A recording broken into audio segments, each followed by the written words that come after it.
Umurongozi mwiza arangwa n'ibintu bitandukanye, ariko reka ndabishire mu migwi itatu. Ikintu ca mbere kimuranga ni umuntu ashize umutima ku ntumbero abarongoye bafise, intumbero basangiye, kimwe bita vision. Ni umuntu mu vyo akora vyose, mu gutunganya akazi, imigenderanire agiranira n'abarongoye, ni umuntu ashira imbere kubona abo bantu bashitse kuri iriya ntumbero basangiye.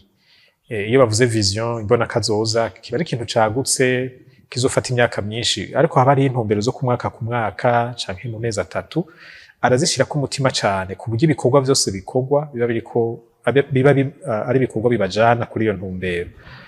Ica kabiri ni umuntu w'umwizigirwa, ni umuntu w'imvuga kuri, ni umuntu atabesha abarongoye, ijambo ryiwe bashobora kurikorerako ntibicuze, ni umuntu atagenda aracanishamwo abantu avuga ibi ageze ngaho avuga ibindi, ni umuntu ushobora kwizigira ijambo avuze ukarikorerako.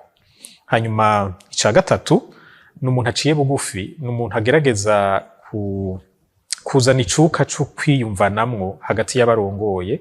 Ivyo navyo bigasaba ko ataba umuntu w'amanyama, afise abasuzugura n'abo yemera, afise abo yiyegereza n'abashira kure. Ni umuntu agerageza kubaka ubumwe hagati y'abantu bose arongoye.